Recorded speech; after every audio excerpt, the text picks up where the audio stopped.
What's happening, people? And we are back. So today's topic is going to be on how to be more consistent with your diet. And I got this idea this morning because I was driving to work and I pulled up on just to listen to some type of Spotify an account and just see whatever podcast I can listen to. And I saw Nick Bear, another great person to follow. He's the owner and founder of BPN, Bear Performance Nutrition, and he released an episode today on this very topic. And I thought that it would be a perfect topic to talk about. That way, I can give my signal to the world and help tune out some of the chatter, help tune out some of the noise that's out there, and give you my 2 cents from my years of experience and professional thoughts and just experience and education on this topic, and just my own personal one of how to be more consistent with your diet. And when we think of diet, many people most often are always like, if you say the word diet, someone else may receive and interpret that as, or like perceive it as like, hey, you're dieting because you want to lose weight, right? You want to look skinnier, thinner, leaner, whatever the word, toner that you want to use there. And people think of that.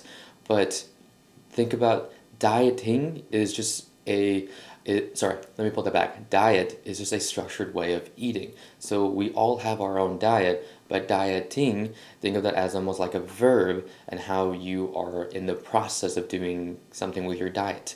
Like, right, most times it's like I'm dieting because I want to reduce my body weight, improve my body composition, or reduce the amount of body fat I have, whether it be adipose tissue or like visceral fat.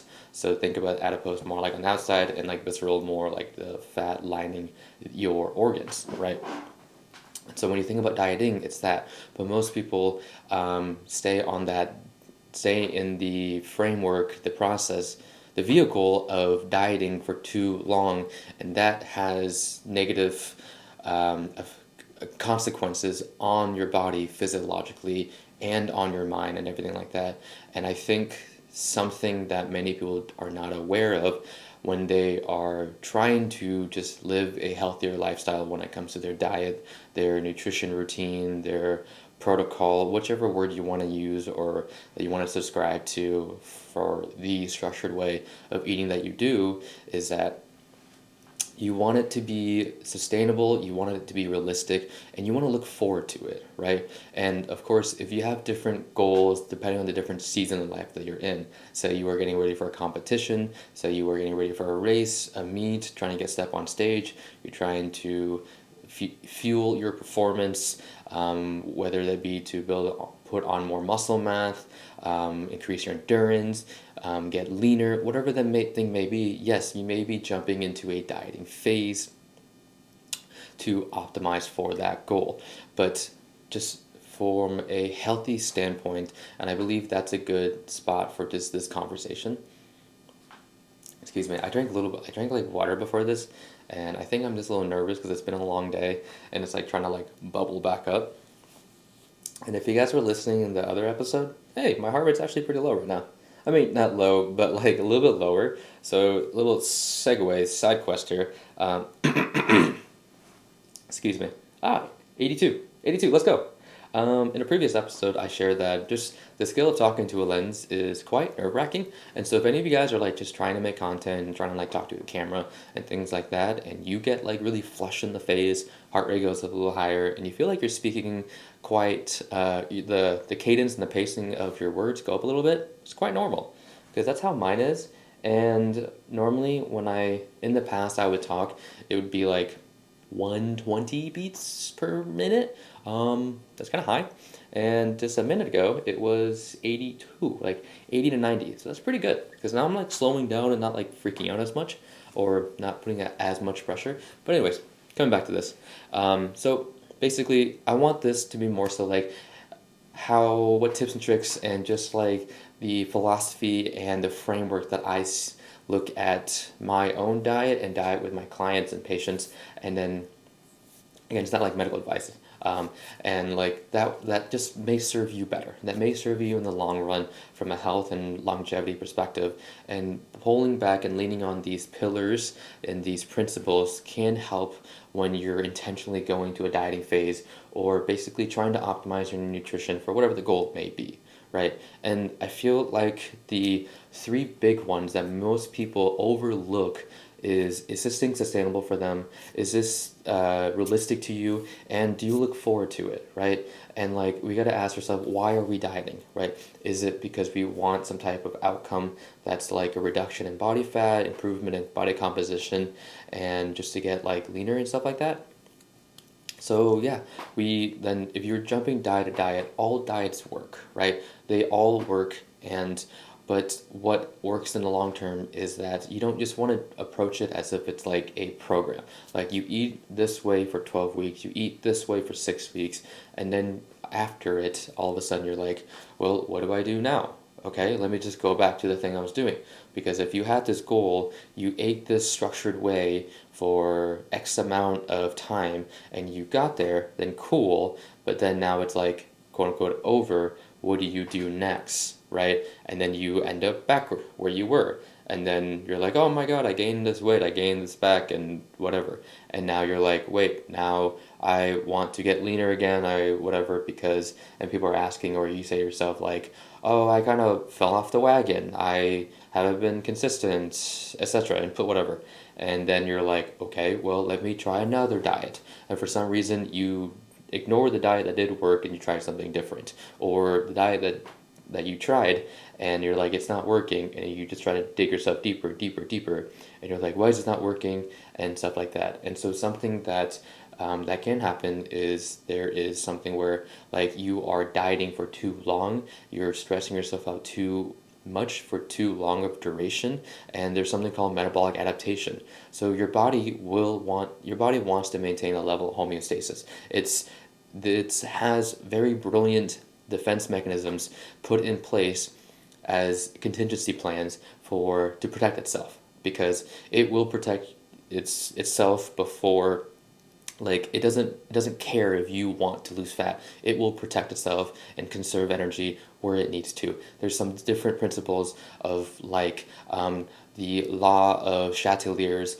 of like if there's a system and you throw some type of disturbance towards it and it gets knocked off course, it will do everything it can to readjust itself to correct that resistance and bring it back to equilibrium, a balance. That's something pulling from my chemistry background, and for any chemistry friends there, that's like a principle there, but applies to your physiology, because your physiology is biochemical and physiological and all these different things. And so there's also like the Hans Selye's stress of like theory and stuff. And so if your body wants to maintain equilibrium and homeostasis, and it wants to protect itself at the end of the day. At the end of the day, it doesn't care what your goals are, it will protect itself. So if you diet for too long and too hard, it's going to adjust, it's going to adapt, and what you're doing is not going to work for that thing. But as a counter effect, you can be harming yourself from a health standpoint and stuff like that. And so when you are trying to diet, you want to be very smart how you do that. But pulling it back, it's like, let's just talk about from a healthy longevity standpoint, and in a way that's actually going to serve you, right? And so how you want to approach your basically diet is leaning on principles. Leaning on principles to make sure that it's realistic, it's sustainable, and that you look forward to it. And then that way you can just manipulate some of the macronutrients, the calorie intake, and that way you can either build more muscle, build more tissue, or you can start revving it down, so then you can improve your body composition, get leaner, reduce body fat, weight, etc.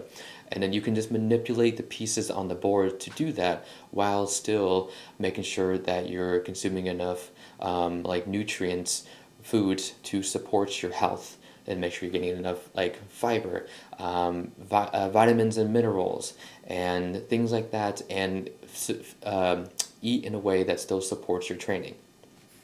Here's to support your training, your lifestyle, your physical activity, and just your health. Because that's really what you want to be able to do. And so, like, how can you be more consistent with these things? And something that you're not aware is if you are constantly trying to diet, trying to jump from diet to diet, you could be hurting your relationship with food and the relationship with your body, thinking that something about you is broken. Why am I not losing weight, etc., etc.? And that's just a snowball into a really rough road. So just be very mindful of how you process stuff and understanding what is it that you actually want. Do you just want a quick fix, or do you want to eat in a way that checks the most amount of boxes that actually works for you, right? So if you like, just to share how I do things, it's like I prioritize my protein above all else. I make sure I consume enough protein. Cool. And then I make sure that with the amount of movement, my training, things like that, I consume enough carbohydrates. I'm not fearful of carbohydrates. I use it when I need to, and I use it to support me because it's meant to support me, not hurt me. It's meant to energize me. So I allocate it around my workouts, stuff like that. And then fats, I make sure I have a good amount of fats. I'm not ignoring it. Again, I'm not perfect. I'm a busy person just like you, and I don't have every single meal and thing prepped like every single day and all the time. But I do my absolute best in a way that's still like, hey, I'm doing pretty good. Like I'm doing pretty good. I'm pretty healthy. I'm still moving towards my goal. And of course, there are periods and seasons that I could be more dialed in, and some that I'm just not. So make sure I'm getting enough fats in, because fats will help with hormonal regulation and things along that nature, and vitamins and minerals, getting sure that stuff it comes in too, so then it can maximize your absorption and utilization of your macronutrients and making and stuff like that. So, and then like the calories, making sure that I have enough to also support that. So your macronutrients, your proteins, carbs, and fats make up your calories, and then like kind of go down in that order, and making sure I get enough fiber for health. That's actually something I'm kind of like working on. Is fiber's always been like a thing that like I can be better, but I am a little getting more intentional with it now by incorporating it more into my diet via vegetables, via like potatoes, or like fruits, or like fermented foods, things like that, because fiber, there's a lot of research coming out with it, how it helps you from like a gut standpoint, since your gut and your brain has like this bi-directional relationship with one another. And so like people don't know, it's like, hey, is my brain the first brain, is my gut the first brain, which one is it? And they speak very closely with another, and there's just a lot of cool research coming out with that stuff. And so there's just, take care of your gut, take care of your digestive system, because that will affect everything, right? And so how you can basically be more consistent with your diet is that I would take an audit of how you view your food right now, how you view your practices, your habits, your behaviors of what you do. And it's like, okay, maybe are you eating in a way that's more restrictive, or are you eating in a way that it's more additive? So like look at how you can add things into your diet before you start thinking that you need to remove things. So it's like if you're trying to get into like a weight loss or a fat loss thing, and you're like, okay, I gotta pull, take food away. Before you do that, think about from a position of like, how can I add? How can I look at this through more like abundance perspective? That way you're protecting your mental and emotional health with it, and like there's a word I'm looking for, but like making sure the relationship with your food is like stable. So maybe adding in more protein, adding in more fiber-ish foods, fruits, things like that. Those are good things. Those are good things for longevity. Those things are for health, for any of your goals. Will help with all of that stuff. Of course, I can go down to like individual context, but all that stuff helps. Okay, now think about how you can add things in. Now, other ways that you can be more consistent. Well, if it's like just from a day-to-day standpoint, it's like, hey, are you preparing your meals in advance? Are you planning ahead? If you know, like, hey, today, say, for example, hypothetically, today is Sunday, and you have the next 3 days where it's like super busy, but you'll have like because of work and responsibility and commitments that you have, and you don't have time to cook, and you're kind of like trying to make it through till Thursday.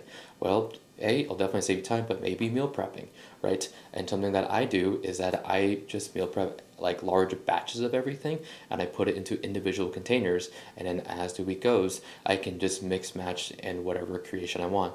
Like I have a tub that is like full of, say, my lean protein for this week, or like two that I choose is like chicken thighs and ground beef. And then my carb sources that I want to pull from is like potatoes and like maybe rice. And then I have like these few different noodle pasta things, like frozen bags from Trader Joe's that's sitting in my freezer, or I have like soft taco shells that's sitting in my cupboards that I can pull out, and there we go. Like, I already cooked a bunch of things because cooking the meat, potatoes, and stuff like that can take up a lot of time, and I already prepared them in advance, so then I can just, like, the morning of, make my lunch before work, plug and play whichever one I want, and then in the evening do the same thing. Or if I have time and I want to, I can just go to a grocery store or just make something out of scratch. It's okay. It's like you're looking out for your future self. That way you're like making sure you're getting things in. And the other key component of this is that you're eating things that you actually enjoy, that you actually like. And so it's like a good way of you. I know many people are like, hey, I don't know what to eat. I don't know what recipes to, I don't know what to make, or like I suck at cooking and things like that. And this is where I just got to be like that big brother and just honestly like tell you straight to your face, if you suck at cooking, go cook more. You're not going to get better by just complaining about it.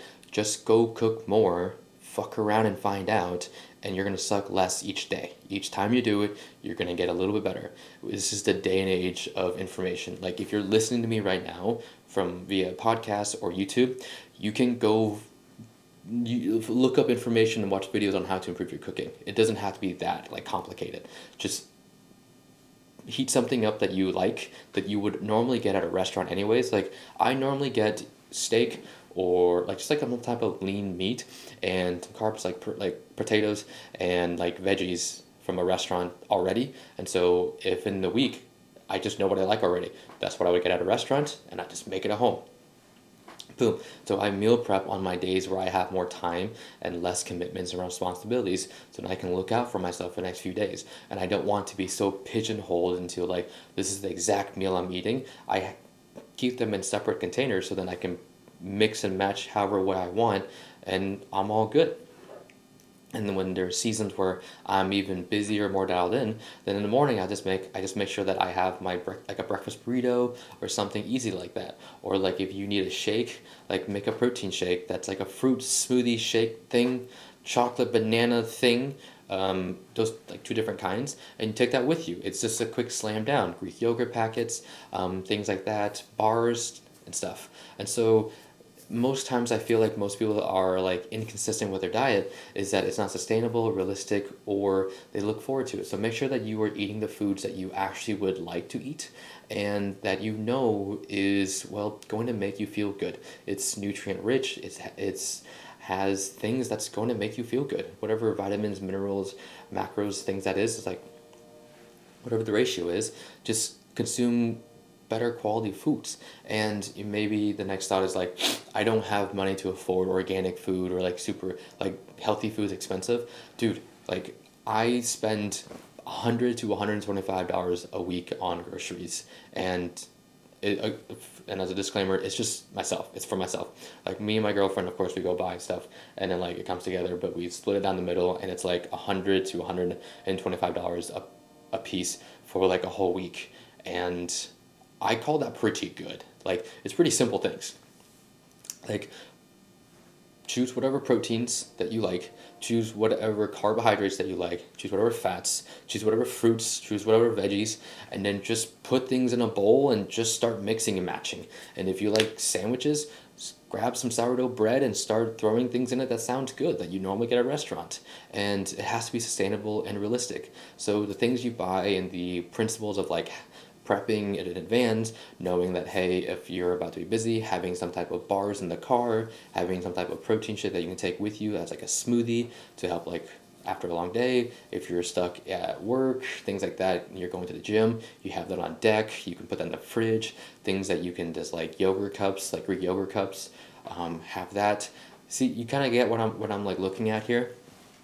So you if you just fall back on these principles and find the things that you look forward to, and just make it as realistic and sustainable as possible, then you're going to be in good shape. And then if you want to adjust it to improve your body composition, Either eat more of all of it or eat less of all of it, and there we go. But making sure the big thing is that you're eating enough in a way that supports you, nourishes you, and makes you feel good. And with all this saying, it's not like you have to look at it through an all or nothing mindset and of like you can't have Burger King, you can't have fast food or go to restaurants or have ice cream and things like that. I still have ice cream like just whatever I want. Like, of course, I don't have giant lump sums of it because I understand by looking at the nutrient like label, looking at how much calories and things like that is, or like how much fats. It's like, okay, let me have a little bit tonight, make sure it kind of fits my macros. Or in the season right now, I'm not tracking macros or calories. I'm just intuitively looking at it. It's like, okay, let me give myself one or two or three, or just like a small bowl to just satisfy me, and then like I'm good. And if I want to have it the next day, I'll do it again. And if I want to have more, I'll do it again. But if I have that, maybe I'll pull back in some other things to have that. And you kind of just like have grace with yourself, and you just don't restrict it, and you still allow yourself to be a normal person and enjoy the foods. And that way you can you're just like finessing energy or like water. You kind of get what I'm saying here, and in a way that just works for you. So these are just a couple of things, insights of like, I hope the thoughts that you may not have thought about is like whatever nutrition diet style that you choose, just make sure it's something that you can actually do in the long term. Because if you're doing some type of keto or something like super like whatever diet structure method approach that you're using, and then if you don't see yourself doing it forever, just don't do it. Like you can do it just to like try it out to see how you feel, and if you end up liking it, cool. But if you just it's not the way that you want to live, then you don't have to do that. You can get to where you want to get to while eating in a way that's in alignment with your goals, but also that's something that you can actually look forward to. So I really just wanted to keep this episode as surface level and broad and helpful with some of those perspectives and some tips that I do and how I look at this, my philosophy, and I hope this is helpful to you guys. Of course, I can go into depth in several different segments, so feel free to just share with me what you would like to hear more on. Yeah. So this is the episode for today. Again, as always, thank you guys for so much for tuning in, for listening, sharing your time and attention with me, and just thank you. If you guys are here, I really do appreciate every single view, because it matters, especially on these long days where I just got done working in the clinic, and it's like 6 o'clock here. I got up like at 5 this morning, 5:30. So it's been a little over 12 hours now. We're gonna upload, and we're gonna keep running through a brick this year. Just following obsession, uploading, improving our skills, getting more articulate, just sharing thoughts, and just getting better at communicating. I promise you that I will improve, and these will get even better, and I'll get better at thinking more clearly, being able to articulate my thoughts, my words in a way that is very understanding for you guys, because I just feel like this is like a responsibility that for some odd reason this stuff makes sense to me, and I'm good at this stuff, or at least proficient, and I have an affinity towards this stuff that I want to keep sharing from an application standpoint of working with people, from an intellectual standpoint of this stuff intellectually stimulates me, and I want to keep learning. Uh, just I just want to keep doing better, and I want to keep sharing this with you, with whoever's listening, because I'm sure this will help somebody, as it did help me, these type of videos and messages. And so if you listen this long, thank you from the bottom of my heart, and I will catch you next one.